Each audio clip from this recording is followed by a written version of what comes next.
साल 2021 north Korea के एक बड़े से स्टेडियम में 10,000 लोगों के बीच 17 साल के लड़के को लाया गया जो कि व्हील चेयर पे था। लड़के की मां स्टेडियम में मौजूद क्राउड में बैठकर रो रही थी कि तभी नॉर्थ कोरियन सोल्जर्स ने उस व्हील चेयर पर बैठे हुए लड़के पर मशीन गन से 9 गोलियां फायर कर दी। एज एक्सपेक्टेड लड़के की वहीं पर जान चली गई। कुछ देर के लिए पूरा ग्राउंड शांत हो गया, लेकिन उसके बाद स्टेडियम में बैठा हर एक आदमी तेजी से क्लैप करने लगा, जिसमें से एक उस लड़के की माँ भी थी जो रोते हुए लगातार क्लैप कर रही थी। So guys, welcome to North Korea. क्या आप जानते हो उस लड़के की गलती क्या थी? वेल, साउथ कोरियन यानी कि के पॉप म्यूजिक को सुनना। तो हेलो गाइस, चलिए शुरू करते हैं आज के इस एपिसोड को।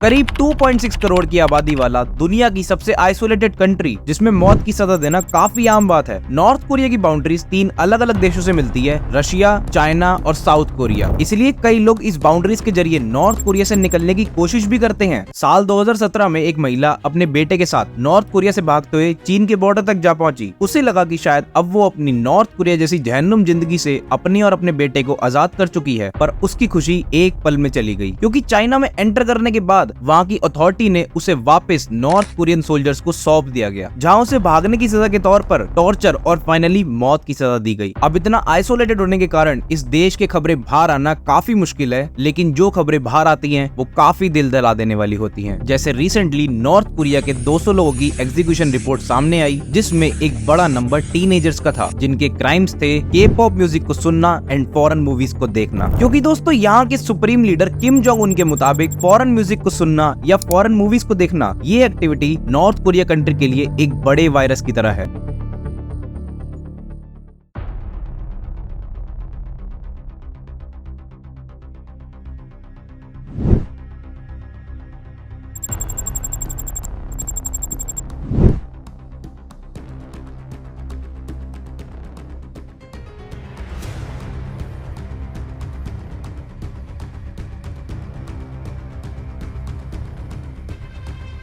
पर सवाल ये है कि आखिर उसकी गलती क्या थी? वेल, उसकी गलती ये थी कि उसके घर में लगी आग में उसने अपनी और अपने बच्चों की जान तो बचाई, लेकिन उसके घर में लगी हुई नॉर्थ कोरियन सुप्रीम लीडर की फोटो नहीं बचाई। हद तो तब हो गई जब एक पड़ोसी किसान ने अपनी जान पर खेलकर उस आग में से सुप्रीम लीडर की फोटो को बचाया और उसकी पूरी नॉर्थ कोरियन मीडिया पर काफी तारीफ की गई। वैसे दोस्तों, आपको नॉर्थ कोरिया के बारे में ये जानकर हैरानी होगी कि यूनेस्को के मुताबिक इस कंट्री का लिटरेसी रेट 100% है, यानी यहाँ की पूरी आबादी पढ़ी लिखी है। ऑल्सो नॉर्थ कोरिया की खास बात ये है कि यहाँ पे पूरी एजुकेशन गवर्नमेंट फंडेड होती है, और ये नॉर्थ कोरिया के लिए कहीं ना कहीं जरूरत भी है, और खास करके उनके लीडर्स के लिए, क्योंकि इन्हें पूरी स्टडीज के दौरान बच्चे से बड़ा होने तक लगातार ब्रेन वॉश किया जाता है। इन्हें नॉर्थ कोरिया की झूठी हिस्ट्री बताई जाती है कि कैसे उनके सुप्रीम लीडर्स गॉड के अवतार हैं, और नॉर्थ कोरिया के हर एक स्टूडेंट को कंपलसरी मिलिट्री में सर्विस करना पड़ता है। नॉर्थ कोरिया में मिलिट्री सर्विस से बचा नहीं जा सकता अंटिल आप स्टडीज में एक जीनियस है या फिर किसी स्पेशल रैंक ऑफिसर या लीडर के परिवार में जन्मे हैं। नॉर्थ कोरिया के बारे में एक बात काफी हैरान करने वाली है, यहाँ पे औरतें यहाँ के आदमियों से ज्यादा कमाती हैं, जिस कमाई से यहाँ के परिवार का 70% खर्च चलता है, और इन औरतों का मोस्टली वर्क इलीगल होता है। साल 2014 के डेटा के मुताबिक नॉर्थ कोरिया में करीब 45 लाख एडल्ट और 1.5 लाख चिल्ड्रन डेली तंबाकू कंज्यूम करते हैं, जिसका कारण है यहाँ पर इन चीजों का काफी सस्ता होना और लोगों की जिंदगी काफी मुश्किल और स्ट्रेसफुल होना। नॉर्थ कोरिया में एक सिगरेट का पैकेट $0.08 यानी इंडियन रुपीज में केवल 6 रुपए में मिल जाता है। वैसे नॉर्थ कोरिया में भी अल्कोहल पीने के लिए 18+ एज लिमिट है, लेकिन क्योंकि नॉर्थ कोरियन गवर्नमेंट के लिए एज से पहले अल्कोहल पीने की बजाय BTS एंड ब्लैकपिंक के पॉप म्यूजिक सुनना ज्यादा बड़ा क्राइम है, इसलिए यहाँ पर उम्र से पहले अल्कोहल पी रहे और स्मोकिंग कर रहे बच्चों पर ज्यादा ध्यान नहीं दिया जाता। वैसे दोस्तों, अगर BTS सॉन्ग सुनने, फॉरेन मूवीज देखने, भागने की कोशिश करने या फिर आग लगने पर सुप्रीम लीडर्स की फोटो ना बचाने जैसे बड़े क्राइम्स पर भी आपको मौत की सजा नहीं सुनाई गई, तो इस बात पे खुश मत होइए, क्योंकि शायद इसके बाद आपको अपनी पूरी जिंदगी कंट्री में अलग अलग रिमोट प्लेसेस पर बने प्रिजन कैंप में गुजारनी पड़ेगी। जो कैंप्स इस आइसोलेटेड कंट्री में मौजूद एक और आइसोलेटेड जगह है, जहाँ के लोग बाकी कंट्री से भी कटे होते हैं। एक रिपोर्ट के मुताबिक नॉर्थ कोरिया में अलग अलग जगह पर बने प्रिजन कैंप में 1.5 लाख से 2 लाख लोग बंद हैं, जिन्हें सुबह 5 बजे से लेकर रात तक माइनिंग या कंस्ट्रक्शन साइट पर काफी काम करना होता है, और इन कैंप्स की हालत इतनी खराब है कि लगभग 40% लोग न्यूट्रिशन से मर जाते हैं। नॉर्थ कोरिया से भागकर अमेरिका पहुंचे शिन डोंग युक ये बताते हैं,